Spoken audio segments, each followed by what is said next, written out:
Taxing the Rich Isn't the Solution to Wealth Inequality, Part 2 by Clyde Vera. Imagine a country where no one wants to build anything anymore. People sit at home, doom scrolling all day, while the builders and entrepreneurs, investors and innovators pack up and leave. That is what happens when a country starts taxing assets and unrealized gains. Why? Because taxing assets punishes productivity. People who take risks, create jobs, provide services, or feed the nation, they're the ones who will end up getting taxed the most. So they'll leave. They'll move to countries where investment, ownership, and long-term creation is respected, not penalized. And what's left behind? A hollow economy, slow growth, and a population more dependent on handouts than opportunity. Taxing unrealized gains doesn't create fairness, it kills incentives. And this is what this guy is advocating for. He wants to tax the rich. Other countries have done this before. They introduced wealth taxes and have all failed. There's not one country in the world that introduced wealth tax and have succeeded long term. Do your research and name me a country that have successfully improved the lives of the working class people by taxing the rich. Countries like France, Sweden, and Germany tried wealth taxes and abandoned them. Why? Because they raised less tax revenue than expected, it caused capital flight, and were expensive to enforce. 1. They raised less revenue than expected. Wealth taxes often look attractive on paper. Targeting billionaires and fortunes seems like an easy way to fund government programs. But in reality, most countries that implemented a wealth tax found it brought far less money than expected. For example, France's wealth tax, the ISF, raised only 0.5 to 0.6% of the total tax revenue in 2007, despite being aimed at the country's richest households. The rich tend to hold assets that are difficult to value annually, like private businesses and fine art. And they also have access to tax planning. As a result, the French government struggled to collect what they had anticipated. They expected to collect at least 1 to 2% of the ISF wealth tax. Here's more detail on that. People with net assets above 1.3 million euros had to pay wealth taxes to France ISF. In 2007, France's total tax revenue was approximately 815 billion euros. But the ISF wealth tax only brought in 4 to 5 billion euros, which was roughly 0.5 to 0.6% of the total tax revenue. This was well below expectations. Many hoped the ISF would at least get 1 to 2% of the total tax revenue, but that never happened. 2. It caused capital flight. Wealthy individuals are highly mobile, and when faced with heavy annual taxes on their net worth, many simply move their money or themselves elsewhere. In France, an estimate 10,000 millionaires left the country over a decade, some explicitly saying it's because of the wealth tax. In Sweden, similar patterns emerged before it repealed its wealth tax in 2007. Even Norway, which still has a modest wealth tax, is now seeing high net worth individuals move to countries like Switzerland to avoid it. When millionaires leave the country, it actually undermines the intended goals of wealth redistribution, and it just shrinks the tax collections. Governments aren't getting as much money from taxes when these millionaires leave, so who do they go after for taxes? The poor and middle class, obviously. 3. were expensive to enforce. Unlike income, which is straightforward to track, wealth is difficult and costly to measure accurately. Valuing assets like businesses, real estate, or collectibles every year requires complex assessments, audits, and often legal disputes. Countries that implemented wealth taxes found that the costs were too high compared to the tax revenue they collected. So this inefficiency, combined with the negative economic effects, led many governments to conclude that the tax simply wasn't worth it. Germany, for instance, ended its wealth tax in 1995 after a court ruled that it goes against their constitutional principles because of the unequal asset valuation. While wealth taxes may seem like a fair solution to inequality, but they often fail due to low revenue, high enforcement costs, and millionaires running away. That's why many countries have abandoned them and why others are cautious about trying them. Can't people just vote to remove these legal loopholes, trusts, and offshore shelters from the country in order to tax the rich? 1. The rich don't just use domestic loopholes, they use global structures. Domestic means taxing loopholes in the country where they live. Global structure, or set up companies in other countries, usually ones with no taxes to avoid paying more. So even if UK, for example, closes all domestic loopholes, the wealthy can move assets to foreign jurisdictions. They can set up shell companies in places like the Cayman Islands, Dubai, Switzerland, or Singapore. So unless every country on earth agrees to end these shelters, which is unlikely, people can always escape. 2. The wealthy influence lawmaking. Ultra-wealthy individuals and corporations lobby politicians to keep laws favorable. Many donate to campaigns or fund think tanks to shape public opinion. Tax law is often written with input from financial elites, making it easier for them to shape loopholes or exceptions. For example, carried interest loophole. Okay, I'm going to tell you a little secret about the rich. Many hedge fund managers and private equity executives earn most of their income through what's called carried interests. Basically, they take a juicy cut of the profits they make managing other people's money. They don't even need to risk their own cash, they just ride on yours. Parasites. When people contribute to their retirement funds or invest through platforms like Trading 212, the managers of those funds take a cut, both through annual management fees and performance-based carried interest. And thanks to tax rules like the carried interest loophole, they often pay lower taxes on that income than ordinary workers. In other words, people who want to tax the rich but invest in stocks like the S&P 500 or contribute to pension funds are actually funding those same wealth managers through fees and carried interests, often taxed at lower rates. 3. Closing loophole hurts the little guy too. It's easy to say, just close all the loopholes, but many of these so-called loopholes don't just help billionaires, they also help middle-class investors, family businesses, and retirees who rely on these tax rules to survive. Removing them may result in collateral damage. That local cafe owner who sells their shop to retire, they'd face a huge tax bill. Farmers who might have to sell land just to cover inheritance taxes. Pensioners could lose a chunk of their savings if capital gains are taxed like income.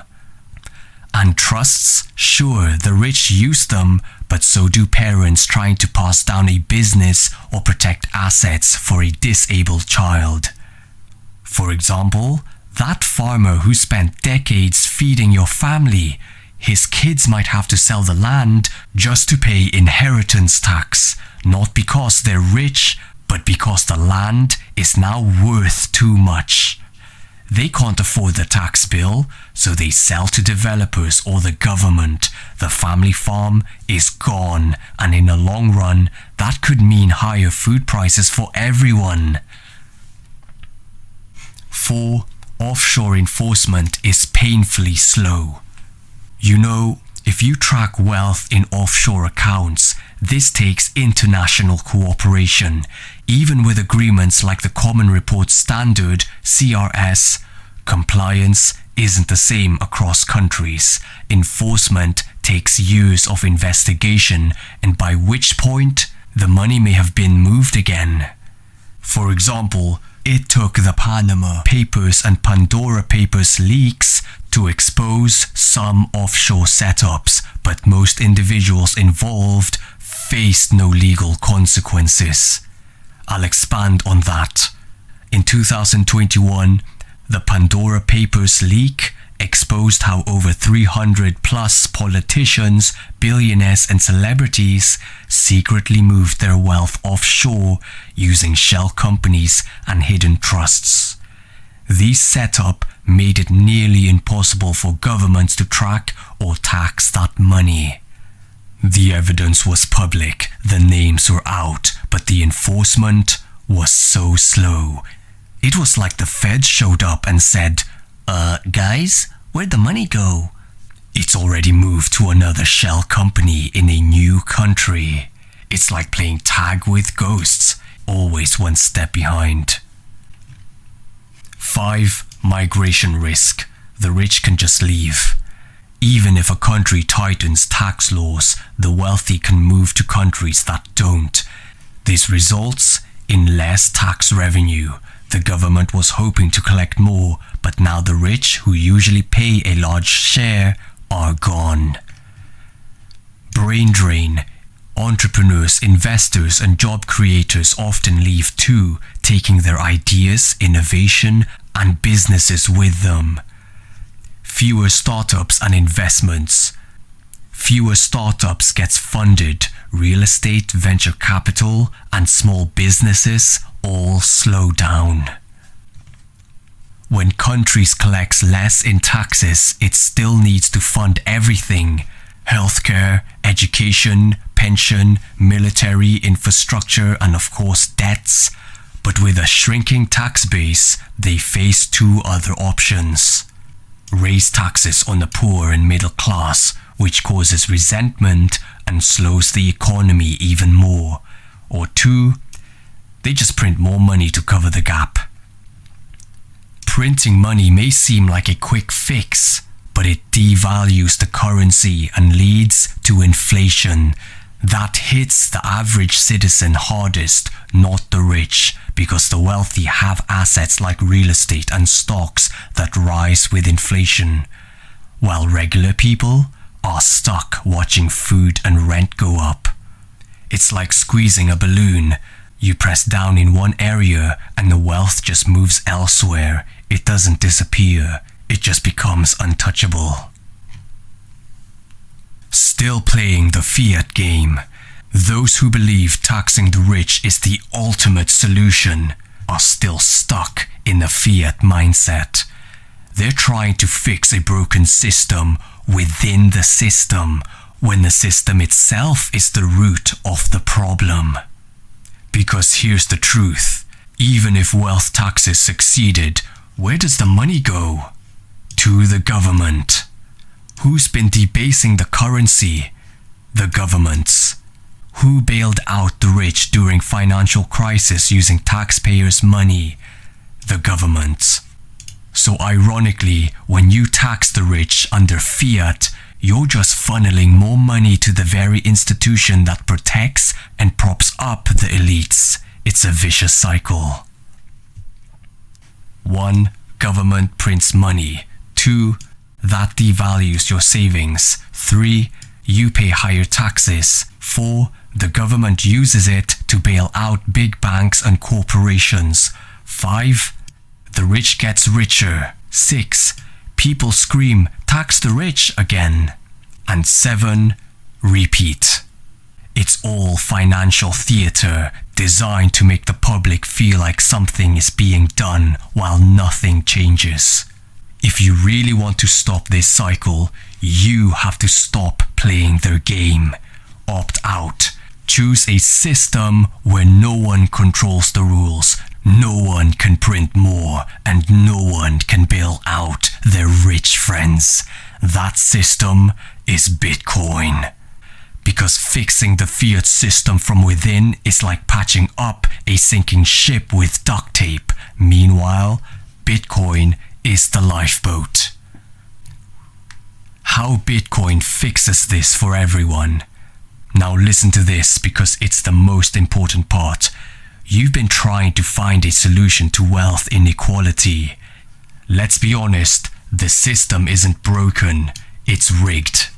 Designed by those in power to serve the powerful, the working class plays by the rules, the rich rewrites them. But Bitcoin changes the rules for everyone, and for once, it's fairer. 1. No more rich-only tools. Today, the wealthy hide their assets in offshore accounts and trusts. Good luck trying to do that on minimum wage. With Bitcoin, you don't need a Swiss banker. You just need the internet and 12 words. That means anyone, anywhere can store their savings outside government control. Bitcoin is the offshore account, but finally open to the public. For example, billions of people still can't open a bank account, but they can access Bitcoin with just a phone. A small business owner in Venezuela can protect her savings from hyperinflation. Meanwhile, you're there trying to withdraw £5,000 and your bank says, "Sorry, we don't have your money right now." Bitcoin doesn't discriminate or disappear when everyone wants to use it. 2. No more secret deals. In fiat, the wealthy lobby for tax loops and bailouts. In Bitcoin, no one controls the code, not even the rich. You can't bribe math. You can't lobby a decentralized protocol. Bitcoin removes the backdoor advantages of the elite. For example, in the fiat system, governments can secretly fund proxy wars, bribe officials, or lose billions without a trace because it's all hidden behind black budgets and offshore networks. With Bitcoin, every transaction is public. If a government tried to fund a shady coup, people would spot it before the tanks even warm up. Criminals who use Bitcoin, they leave a permanent trail. Try laundering money on-chain. It's like robbing a bank in high-vis gear while live streaming. 3. Real savings for the working class. Inflation eats away your wages. Banks give you 1% interest while food prices go up 10%. Bitcoin fixes that. It has a hard cap, no surprise printing, no hidden dilution. Your time, your labor, finally stored in a currency that respects your effort. For example, a guy stacking £50 per month in Bitcoin for 5 years end up outperforming his savings account by a decade. Meanwhile, your cash ISA says, hate to inform you, but we reduced your interest to 3.85% AER, while inflation in your personal life is running 10%. Clowns. Just look at how much your groceries, insurance, and council tax increased over the years. You think they gone up 2%? No. 4. No lawyers, no loopholes. The rich avoid taxes with complex trusts and estate planning. You get hit with inheritance tax just for dying with a paid-off house. With Bitcoin, you pass your savings to your family with a set of keys, seed phases they call it. No probate, no solicitor, no paperwork. Simple, private and permanent. For example, In the UK, when someone dies, their estate, including houses, is subject to inheritance tax if it's worth more than £325,000. That's the standard threshold. That includes buy-to-let properties, second homes, and even family homes in some cases. If a landlord owns multiple properties, the total value can easily trigger a 40% inheritance tax, meaning the heirs might have to sell a house just to pay the tax or deal with complex paperwork and delays. With Bitcoin, none of that is needed. If the goal is to simply store wealth and pass it down, Bitcoin lets you do that. No lawyers, no probate courts, and no £300 an hour estate planning. Just pass on the private keys. If all you're trying to do is store wealth for your kids, why hoard houses that comes with lawyers, land taxes, and inheritance nightmares when you can just pass down Bitcoin with no middlemen? And 5. Transparency with no surveillance. Governments claim they want tax justice, but they rarely go after the ultra-rich. They'll audit you for missing a form.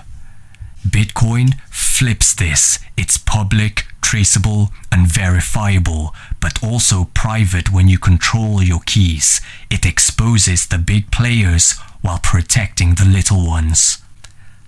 For example, if you're a truck driver and was protesting in Canada, your bank accounts got frozen. With Bitcoin, the government can't track you like that, but anyone can still see the donation address and how the funds are used. It's fully transparent. It's like having glass bank statements that you control. The government can't spy on your every move, but the world can watch politicians try to expense jet fuels and call it a climate summit. So to conclude, the fiat system forces the working class to play a rigged game. Bitcoin rewrites the rules. You can save in a money that doesn't inflate its supply. You don't need a banker, lawyer, or a tax haven. You finally get the same tools the rich have without needing to be rich. And the loopholes close, the playing field levels. Fix the money, empower the worker, and you will fix the world. If you learned something of value, I'd appreciate you leave a like and subscribe to my channel for more videos like this.